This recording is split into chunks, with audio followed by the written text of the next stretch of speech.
Hello and welcome to the Smart Entrepreneurship Decoded, a show where we try to go beyond the superficial and speak to our guests to try to find that one insight, that one tip, something that we can try practically in our own lives to get to become a better version of ourselves.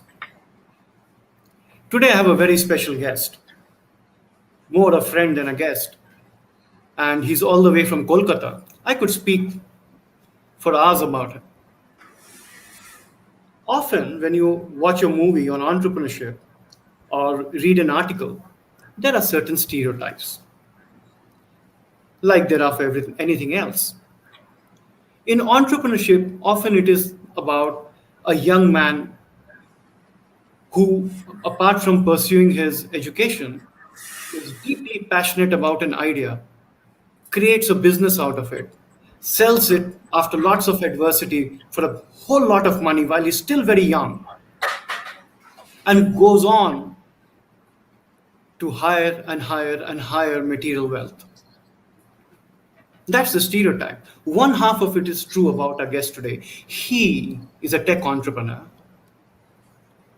who, from the age of 19, started working on an idea and at the age of 22 had set up his business and had a very successful exit. But that's where it ended, the stereotype.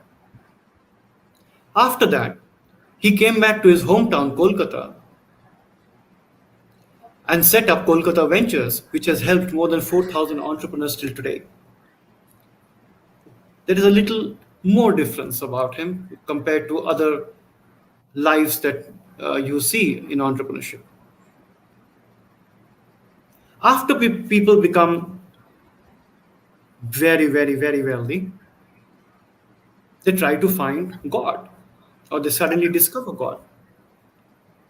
But our guest today has always valued the mental side over the material side, has always valued the spiritual side more than the socially accepted successful side. And that's why he's special. I could tell you he's a multi-time TED speaker, speaks at all the top institutes, has been a TV host. I could tell you so many other things about him, but it's better we hear from him in person. Please join me in welcoming Avelo Roy.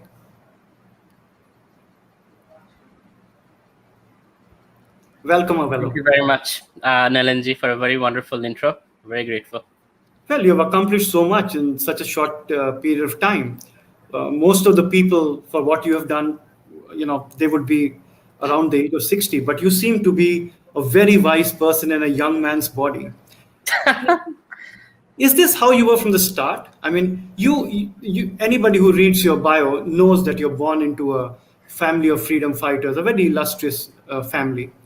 There is a family business. You could have been a politician. You could have chosen to relax and run your family business. Calcutta is not the most happening place for driven, passionate people at the age of 19 for entrepreneurship. For other things, yes. So what was it? Were you born this way or what were you trying to do?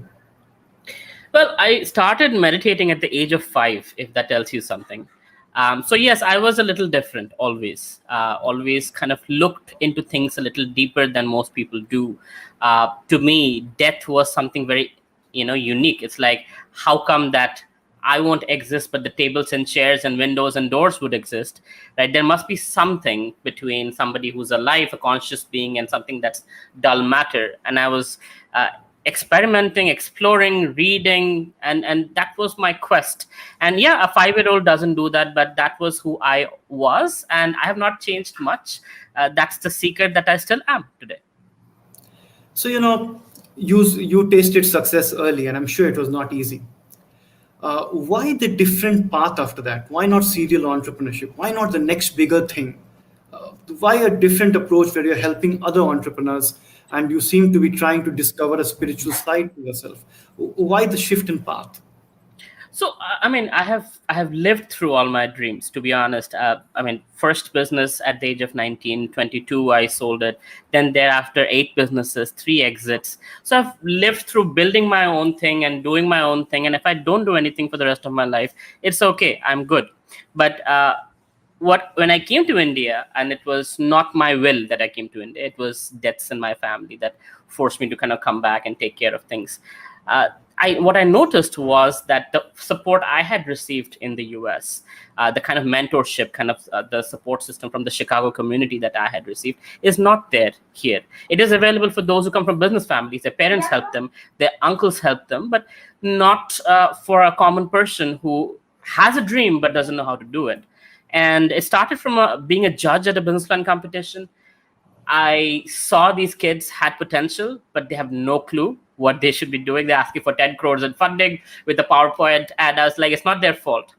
Let me help them out. And it started with casual helping, but then it was like a waiting list of 45 people, after I did one event. And I was like, this is something that I have to somehow curb and put in a standardized form. And that's why Kolkata Ventures was born, to kind of give it a little shape rather than me doing it alone, bringing in my friends from the US, from Hong Kong, from India, and then creating this kind of a platform where entrepreneurs help entrepreneurs. Because as you rightly said, in Calcutta, it was a lot of people who have been consultants, who have been highly paid employees who are talking about startups, having read books but never built one. Right. And I saw that there was that gap here. And here are entrepreneurs who could help entrepreneurs, because one who has struggled through the process can actually understand somebody else's struggle and help them. And more importantly, why I do this is when I was figuring things out as a teenager, my mentors that helped me, when I wanted to, they told them, what can I do in return for you? Because they have everything, Yeah. They said, give it forward, give it to the next generation. Right? We don't need anything, but make sure that this legacy continues. What we have given you should continue to the next generation. And that's what I continue to do, is out of gratitude for my mentors, I give it forward to future generations. So they don't have to struggle the way that I had to, or they had to. So they can succeed faster, and fail less. You touched upon two pet peeves of mine, one on the mentoring and one on funding. And I've seen your videos on YouTube. You're hugely popular because of not only the content of the videos, because they're short, they're succinct, and they hit the point, and you don't mince words. Right. That's a style I relate to. Let's take up the first one. In one of your videos, you spoke about don't get cheated by mentors. Now, you have been blessed to have very good mentors, right?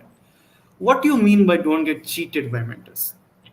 So I'll tell you, the kind of mentors I have had. At that time, the CEO of Motorola, the CEO of Nokia. This was before iPhone came out, so they were the best phone makers. Stop for a moment. How did you get these people? They were on the board of my college. They Okay. were patrons of my trustees of my college. Go So ahead. through my professors, I asked them, through them contacts, through their contacts, got to the trustees.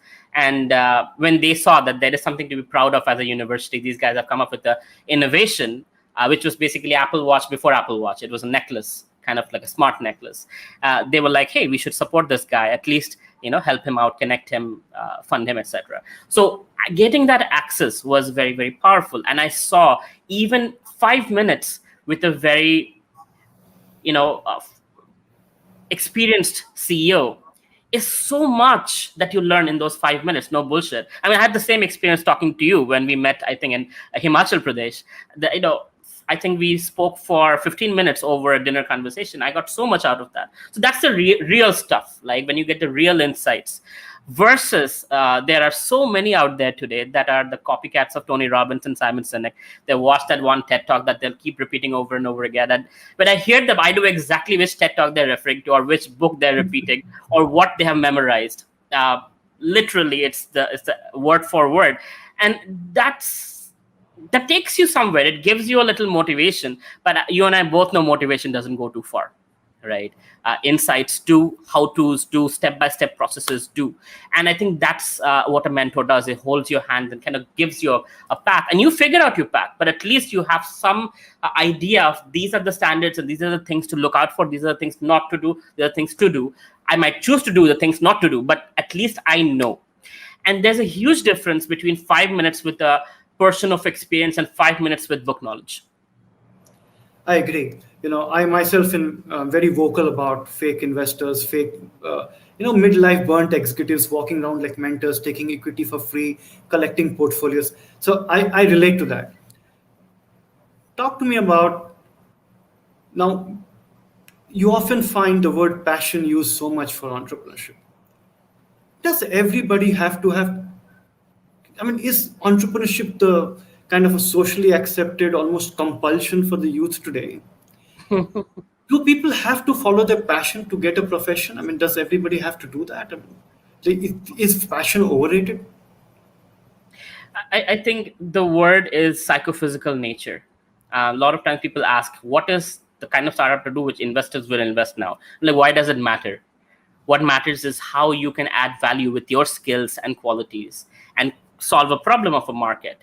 And that's what is important, to be honest. And if you do that, if you're aligned with your psychophysical nature, as it's said in the Bhagavad Gita, so everybody has their strength and everybody has a weakness. If you can figure out what your strength is, then you will be able to be at your best and solve the problem at your best. And when you see you're doing something better than others, it gives you a boost, it gives you confidence, right? And that progress is what passion is really, where you feel that jolt of energy, like, wow, I'm actually good at it, let me do more of it. Oh, I can't sleep because this gives me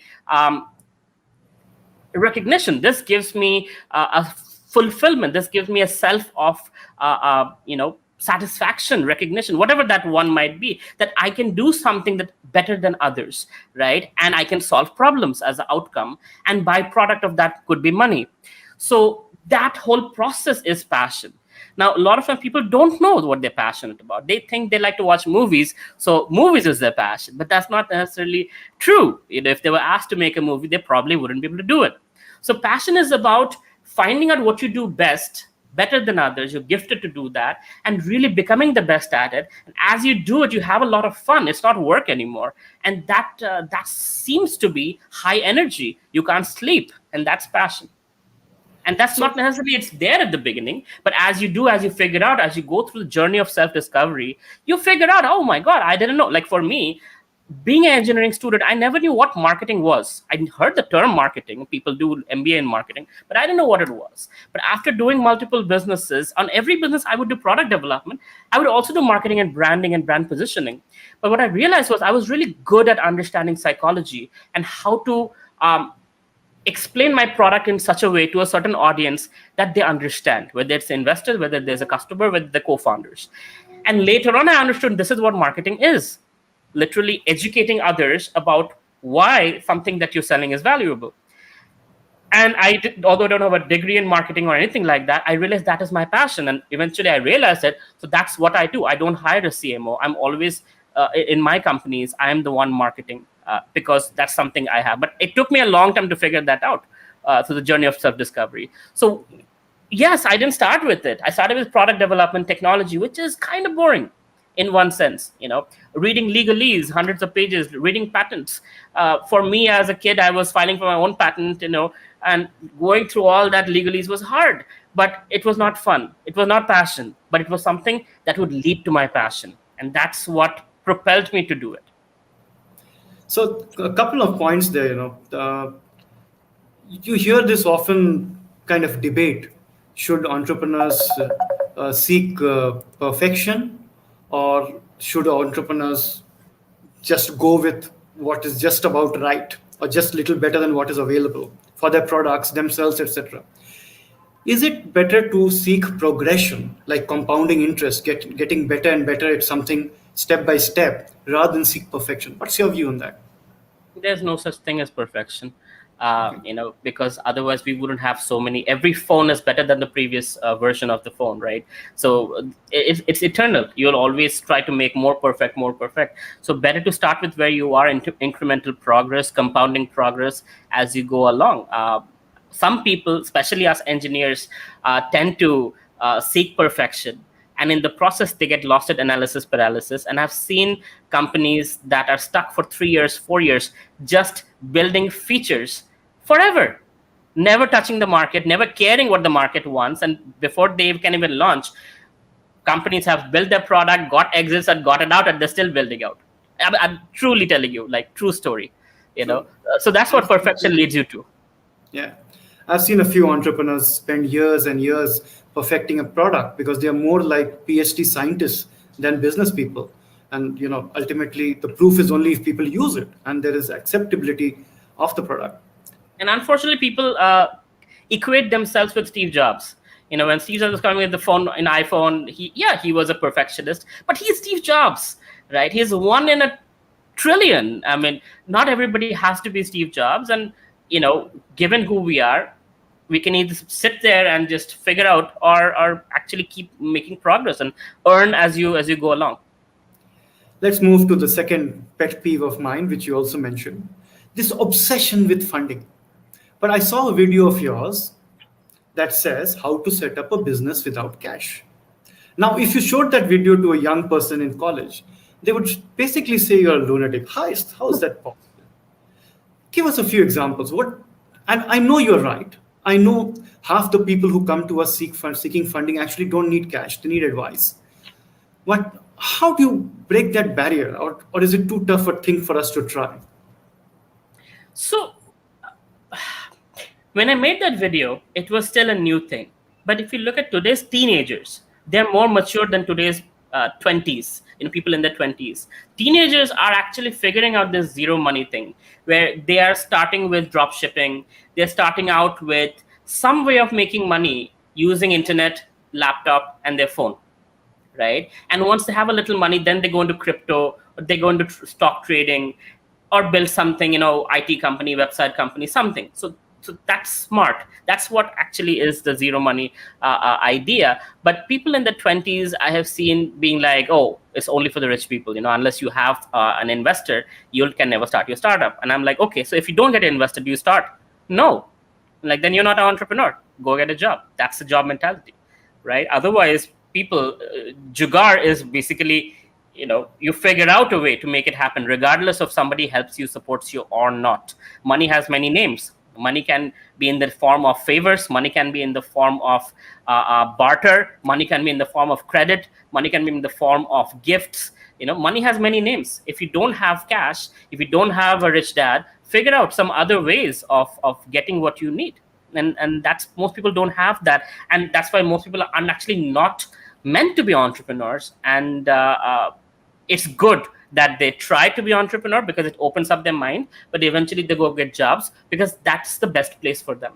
Because otherwise they would burnt, because the journey of entrepreneurship, you and I both know how hard it can be, how burning it can be, and how much mental strength it requires to go through all the struggles. One doesn't have to, unless one's crazy. You burned me tonight when you gave the example of the movie Business and Passion. Because you hit a raw nerve with me right away. But well, I saw another video of yours. Actually, I follow you a lot. Your videos on the Bhagavad Gita, lessons from there, on the mental side of things, is very enlightening. Even if you know it, it is often refreshing to see it again and somebody else propound it. I don't know of any other young person trying to talk about the mental side of things, which we know is a lot. You spoke a little bit while earlier about you don't have a degree in marketing, but we don't have a degree in parenting, in loving, in most of the things we do in life. There is no degree for that. Where do you go? You have not even gone to school for that. But you figure out, you learn, some get better, some are good at it, some are not, some get better over time. What is the mental side? On that, I want you to focus on a particular area. There are a lot of books written about the early morning club, 5 a.m. club, call it what you like. Mhm. But the common thread I take out of it is a lot of successful people, not all, some of them are not morning people. A lot of successful people tend to have a certain routine whenever they wake up to set themselves up for the day. A lot like sports stars go through a pre 3 4 hours mental conditioning or thinking of how they set themselves up for the day. Do you have a mental routine or a I do. morning routine? And if yes, if you're okay, would you share that with us just for our viewers? How does it Sure. work? First thing is, I get up and I offer my respects to God. I offer my gratitude for another day. It's another opportunity to do something wonderful. Um, I write down after that three things that I want to accomplish today. Three key things that I want to accomplish that is aligned with my long-term goal. Then I do the washroom stuff, get cleaned, come out, and then do meditation. I meditate for 2 hours. And after 2 hours of meditation, I start checking my emails and going through those three things that I wrote down on my to-do list. And then everything else is kind of like after 10 a.m. or so, it's kind of my assistant takes over and he has his whole schedule. And one after another, we go through calls and whatnot, meetings and whatnot. So the point I noted most important in that is you write down the three things you want to achieve, right? It's Yeah. not that you think about it. You write it down. Write it down. Do you go back and recheck in the night, or what's that process No, like? as I'm going through the day, I'm checking off from the list that this is done, this is done. Unless it's done, I have this, I have to get it done. That sense of kind of unsettling feeling. And that's important because that keeps me from wasting time. Okay. Because that unsettling feeling is like, oh, I cannot waste time, I cannot get distracted. I have to finish those three things. Okay. No, that's good to know. Do you have any advice for people who sleep very late compulsively? I mean, they can't help it. They are just not morning people. Should they just have another routine, not called the morning routine, but something similar? In the Vedic system, it is given that the 24 hours is divided into 8 hours, 8 hours, 8 hour segments: sattvic, rajasic, tamasic, or goodness, passion, and ignorance. And all three are important.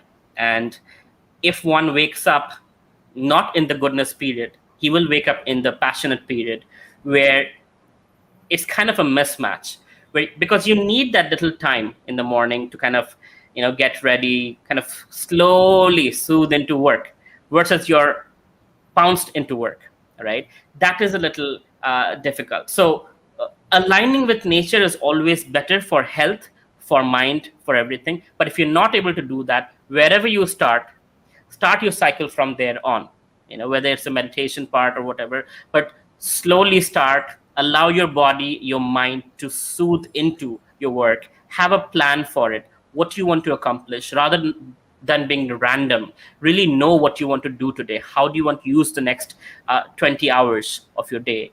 And that way, if you plan it, at least you achieve what you achieve. Even if you're not able to wake up in the morning, at least plan out the day. Start with a little bit of meditation, breathing exercises, so that you can psychophysically align yourself to do the best you can. Having said that, if one is compulsively staying up late, I would suggest try it one day. Even if you are up all night, just try to see working in the morning, what it feels like. I think that experience by itself is very rewarding. When you realize by 10 o'clock, you're done with half the day's work. When everybody else is getting to work, you're almost done with the day's work. It's a great, fulfilling feeling. And I think even if one can experience that, one will understand the value of morning hours. And that would propel kind of try to achieve that. Okay. So, fine, you start in the morning, you've got a to-do list, you've done your meditation, you're set for the day, you run through a calendar. How do you keep yourself nourished in terms of knowledge? Now, everybody says they read, they do this, do that. What do you read? What do you read? Where do you find it? Because for young people, firstly, reading is not a habit that is very fashionable nowadays, beyond the 140 characters. But most of them, in the clutter of the information we have, don't know what to read, where to find it. What do you read? What does a person like you read to have this kind of knowledge and wisdom? So first of all, let me just say I'm also one of those young people who doesn't like to read. So I hear.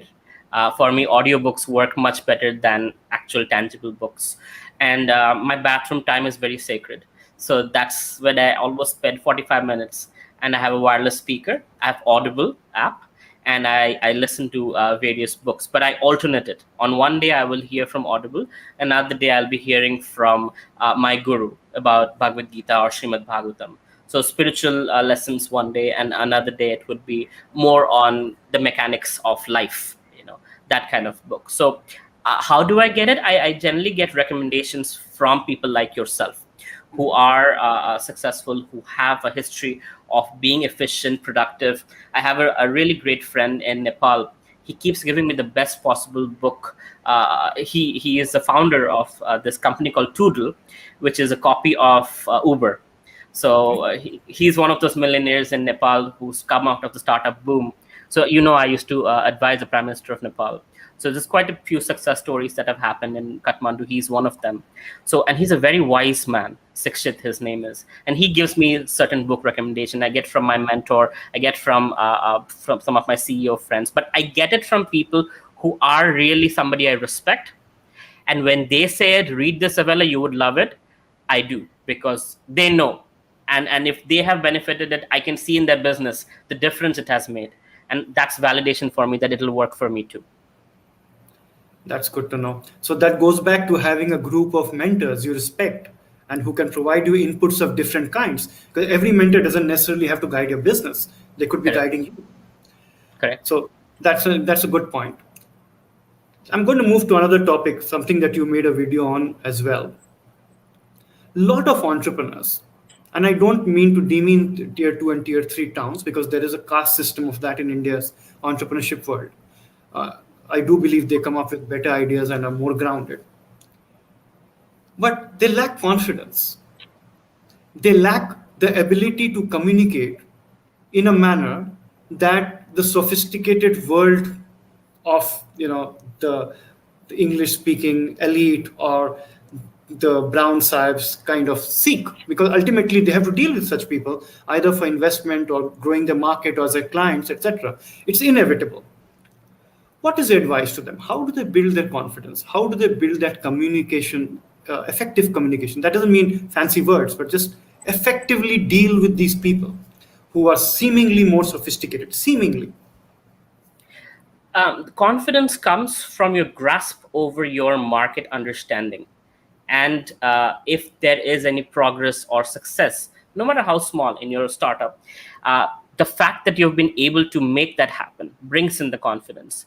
So my suggestion would be actually get to know your market, get to know the problem, and get to know validatedly that these people are willing to pay for your product or service. Because that, for me, when I look through, I don't look at investors to guide me. I look at my market to guide me. When the eye lights up and says, oh, really? You can build that for me? I would love to pay for something like that. That inspires me and that motivates me. So I suggest the same thing. I have seen many times people who cannot speak English and be like, can I speak in Hindi? And they're super confident, they're super articulated, and it's totally okay. Most people are fine with that. As long as you can help me understand what you're doing and why you're valuable and why your solution is better than 10,000 other solutions out there, right? So it's not a matter of language, it's a matter of your depth of understanding. If you're confident on your product, others will have confidence on you. And so it's first important that you get convinced. You look at your competitor analysis, you look at all the patents, get to know the market scenario and get to know that you have a chance. And when you're convinced, oh my God, this is something I've hit gold, that will come out in your speech, no matter what language you speak, no matter how bad a communicator you are. And that actually sells to investors or co-founders or whoever you're trying to convert or convince to help you. That's what sells. Super. Now, I watch a lot of your Bhagavad Gita videos as well, and you're very kind to send them to me on WhatsApp. Give me or give our viewers one favorite analogy or story of yours that would help an entrepreneur in their journey from the Bhagavad Gita. Something that's dear to you, something that resonates with you. Sure.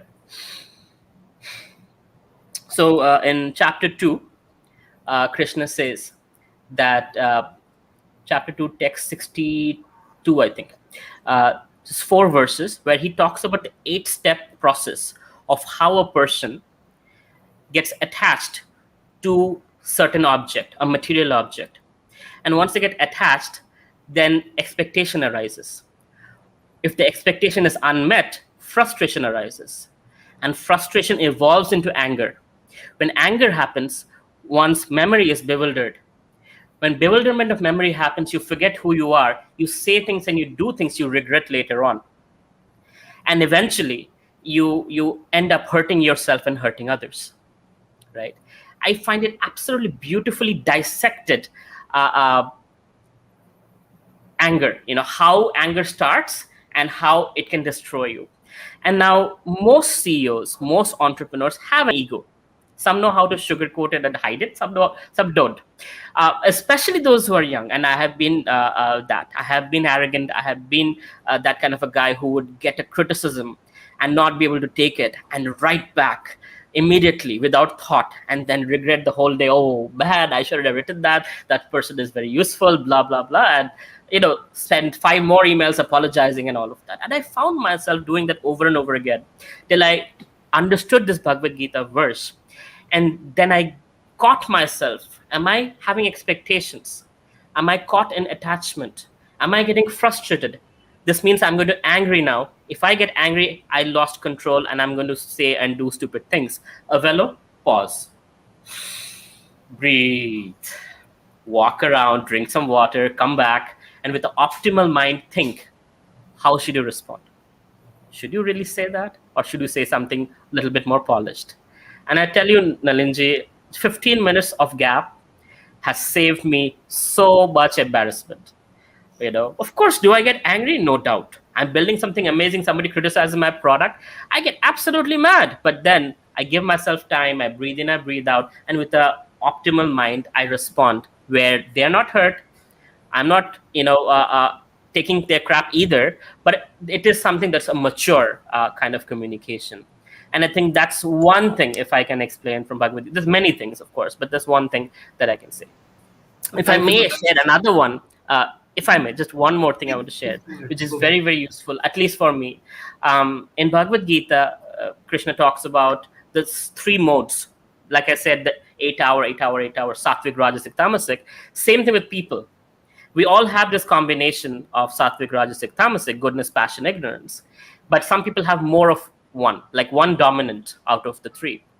And as a manager, as a CEO, if you can recognize what the person is has the dominant characteristic, you know how to motivate them.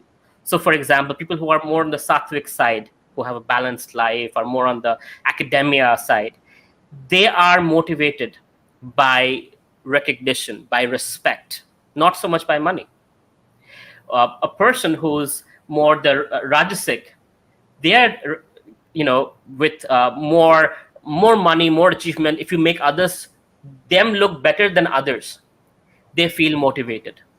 Employee of the month, or you got a bonus that nobody else could get, etc.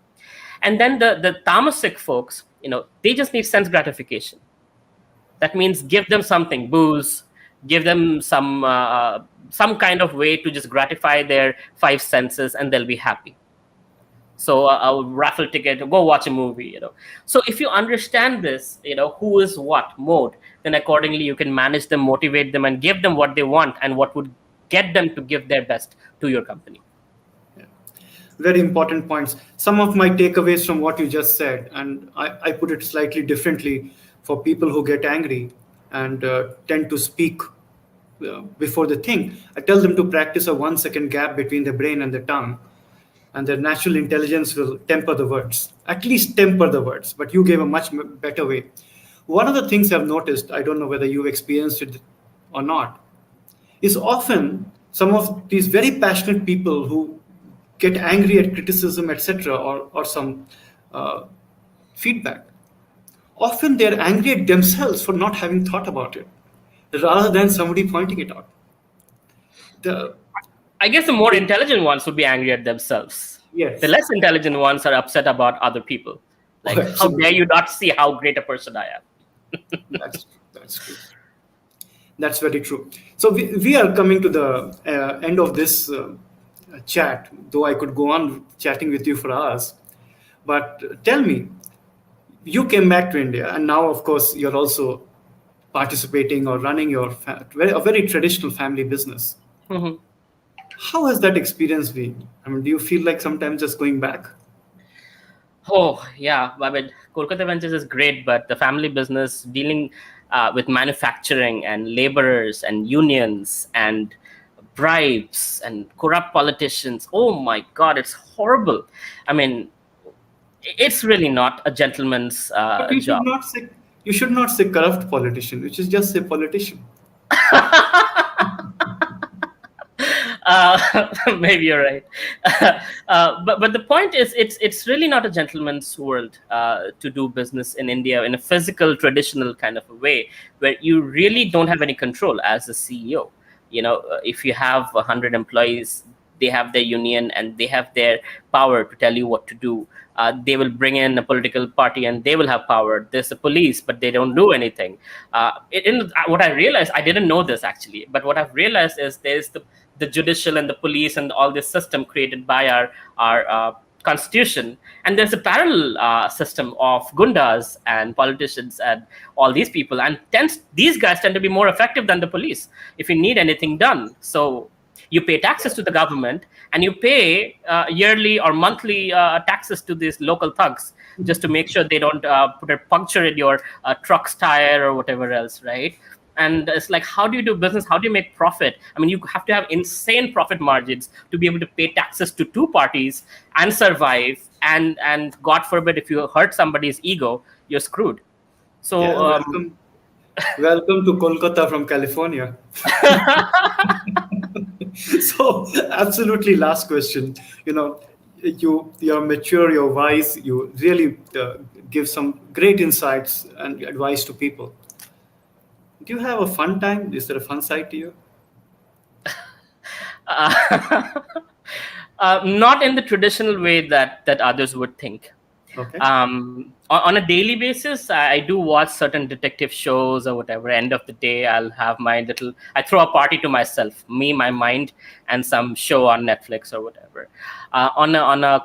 When it's not Corona and pandemic, we have spiritual retreats where for almost 10 days, I go to Vrindavan or places of pilgrimage and intensely kind of deep dive You into. remember I sent you photographs from Vrindavan when I was there a year and a half ago. Oh, a year and a half ago. Yeah, I guess same time I went also. But it's that. So really spiritually immersing myself into happiness that most people don't understand. But to me, that is a happiness that cannot be, the flavor of it cannot be compared to anything of this world. And that's my way of kind of recharging my batteries and refreshing my mind and finding inspiration to do what I do every day. Fantastic. Avelo, it's been an absolute pleasure having you on the show today. Thank Thank you you so very, much. very much.